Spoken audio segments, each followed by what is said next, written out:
Κοιτάξτε, αγαπητοί κύριοι, βρίσκομαι εδώ από τις 6.30 ώρα. Εκπροσωπώ ένα νομό και οφείλετε, εν πάση περιπτώσει, να με σεβαστείτε όπως σας σεβάστηκα. Δεν μίλησα ποτέ, δεν διέκοψα κανέναν, οφείλετε όμως να μου αναγνωρίσετε το δικαίωμα να μιλώ. Και σας παρακαλώ πάρα πολύ, μπορείτε να διαφωνείτε με αυτά που θα πω, όπως και εγώ μπορώ να διαφωνώ με αυτά που θα πείτε, αλλά τουλάχιστον σεβαστείτε το δικαίωμα και εμένα, αλλά και εγώ όπως σεβάστηκα το δικό σας να μιλάμε. Γιατί αν δεν μπορούμε να μιλάμε, δεν έχουμε και λόγο ύπαρξης. Λοιπόν, αυτό για το οποίο δεν μπορούμε να παραπονεθούμε ή δεν μπορούμε να έχουμε ενστάσεις, και μιλώ και επικεντρώνομαι στοιχείο, είναι το θέμα της διαβούλευσης. 9 Μαΐου άρχισε ηχείως τη διαβούλευση. 9 Μαΐου κάλεσε και την εταιρεία και μια σειρά δημοσίων φορέων, μεταξύ των οποίων η Ανεξάρτητη Διαχειριστική Αρχή, η ΔΕΗ, η ΔΕΗ Ανανεώσιμες και το Κέντρο Ανανεώσιμων Πηγών Ενεργείας. Και ήρθαν όλοι, είτε στο ανώτατο σημείο εκπροσώπησης οι πρόεδροι, είτε διευθύνοντες σύμβουλοι ή αντιπρόσωποι τους. Υπάρχει όμως ένα πρόβλημα, ότι το Πανεπιστήμιο Αιγαίου, εγώ με την από 34 του 12 επιστολή μου το κάλεσα.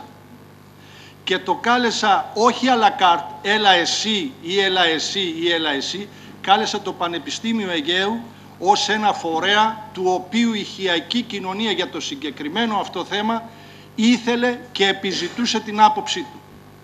Το Πανεπιστήμιο Αιγαίου δεν ήρθε ποτέ, δεν απάντησε ποτέ σε αυτή μου την επιστολή.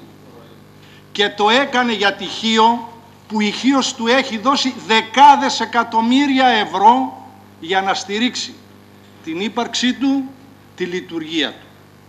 Δεν ξέρω γιατί είχε αυτή τη συμπεριφορά. Την είχε όμως. Άρα αυτό που δεν δικαιούται να λέει είναι ότι δεν εκλήθη. Εκλήθη και δεν ήρθε, για τους δικούς του λόγους. Το λοιπόν, κύριε Κόρακα, εγώ δεν σας διέκοψα, το λοιπόν, προφανώς είναι σοβαρό. Τον πρίτανη τον κύριο Τσάρτα, με αυτό το γράμμα. Όχι, δεν θέλω να παρέμβετε. Δεν θέλω να παρέμβετε.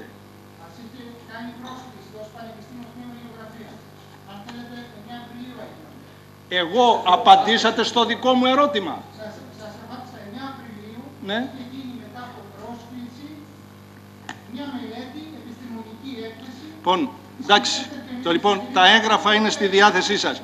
Και σας λέω, το Πανεπιστήμιο Αιγαίου δεν έχει δικαίωμα να φέρετε στοιχείο έτσι που το έχει χρηματοδοτήσει με δεκάδες εκατομμύρια ευρώ και δεκάδες εκατομμύρια ευρώ δωρεές.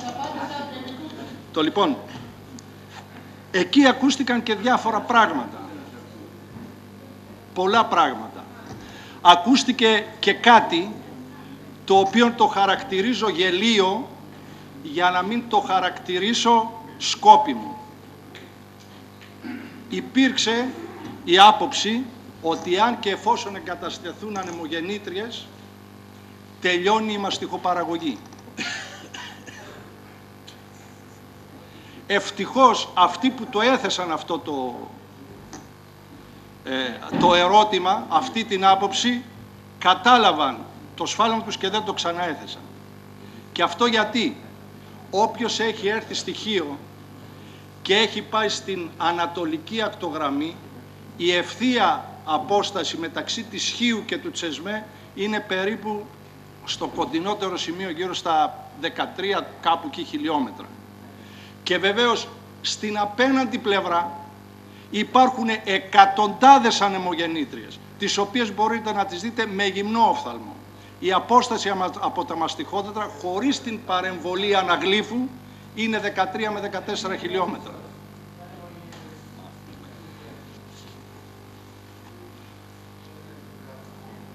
Λοιπόν, αυτή τη στιγμή στα Ψαρά, ένα μικρό νησί της Χίου, πολύ μικρό, υπάρχουν 9 ανεμογεννήτριες πάνω.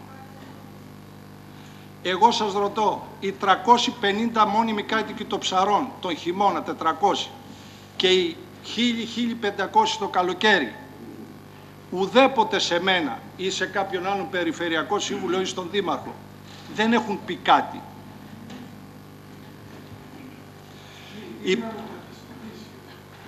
Για τα Ψαρά είναι νομίζω 300 κιλοβάτ κάπου εκεί. Μιλάμε για τα μεγέθη των Ψαρών. Δεν το ξέρεις. Λοιπόν, υπάρχει ένα εργοστάσιο στον Καρφά. Αυτό το εργοστάσιο στον Καρφά έχει 2 ηλεκτροπαραγωγά ζεύγη και τα οποία δουλεύουν για να καλύψουν τις ανάγκες της Χίου, οι οποίες είναι συνεχώς αυξημένες. Δεν μιλώ για τα προβλήματα ηλεκτροδότησης και τις διακοπές. Μιλώ για το τεράστιο νέφος που βγάζουν και όλο κατευθύνεται, γιατί η άνεμη είναι βόρειο-βορειοανατολική, στην περιοχή του Καρφά, στην περιοχή των μαστιχοχωρίων, στην περιοχή της Νότιας Χίου. Για αυτή τη ρύπανση κανείς δεν αισθάθηκε την ανάγκη να μιλήσει ποτέ στη Χίο.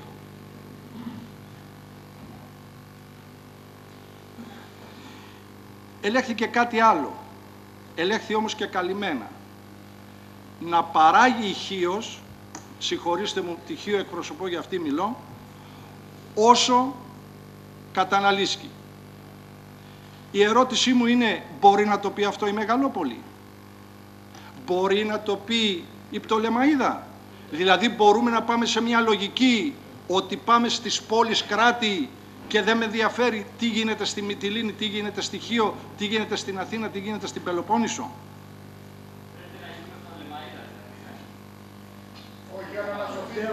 Ανεμογεννήτριες, Παυλή. Δεν βγάζουν καπνό οι ανεμογεννήτριες. Καπνό δεν βγάζουν ανεμογεννήτριες. Νικόλα, σε παρακαλώ. Αυτόν το λέει εδώ, δείστε το δικό σου. Ακούστηκε και κάτι το οποίο είναι πραγματικά τραγικό και το διάβασα σήμερα στις εφημερίδες. Την δήλωση για την αύξηση του ΑΕΠ.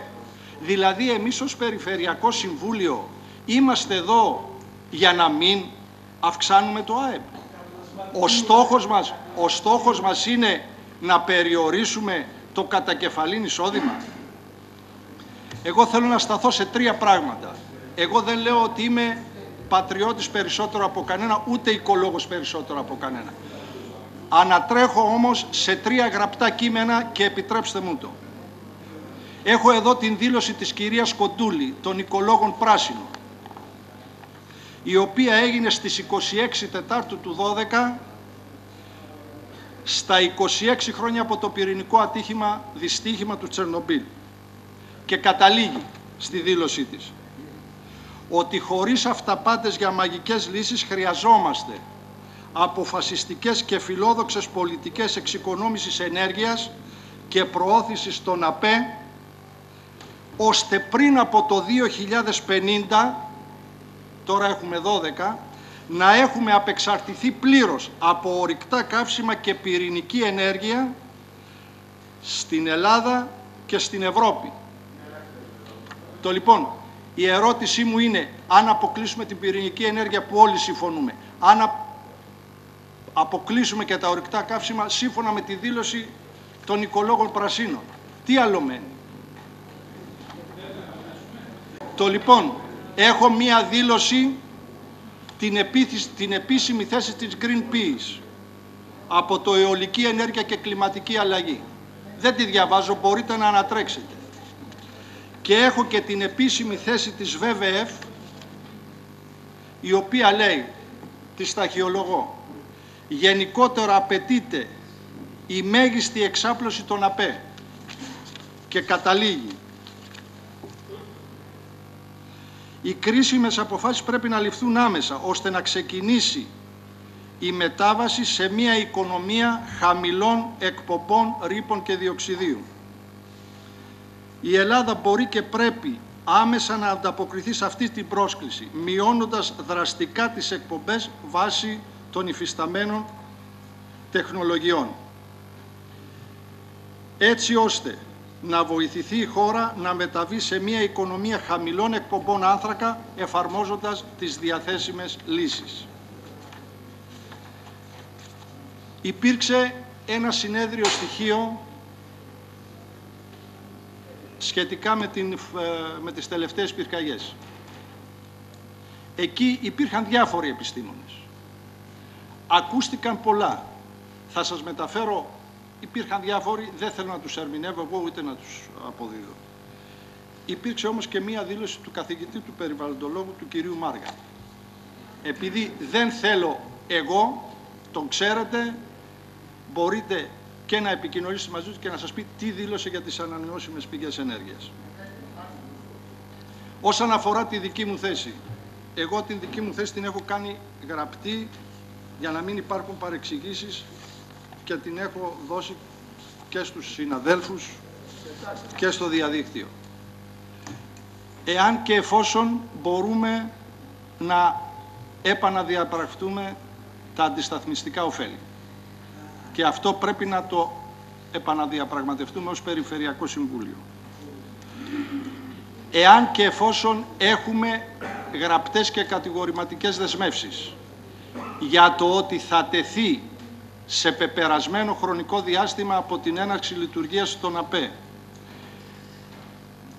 σε ψυχρή εφεδρεία όλοι οι σταθμοί παραγωγής ηλεκτρικού ρεύματος με ορυκτά καύσιμα. Και αν και εφόσον υπάρξει διασύνδεση, η οποία και το κρίσιμο σημείο είναι να επιτρέπει την παραγόμενη ποσότητα ηλεκτρικού ρεύματος, η οποία αυτή τη στιγμή στην Χίο έχει τελειώσει, δηλαδή δεν δίδονται άλλες άδειες, από ανανεώσιμες πηγές ενέργειας, είτε φωτοβολταϊκά, είτε μικρές ανεμογεννήτριες σε οικογενειακή επιχειρηματική βάση, νομίζω ότι πρέπει να ψηφίσουμε υπέρ αυτής της επένδυσης.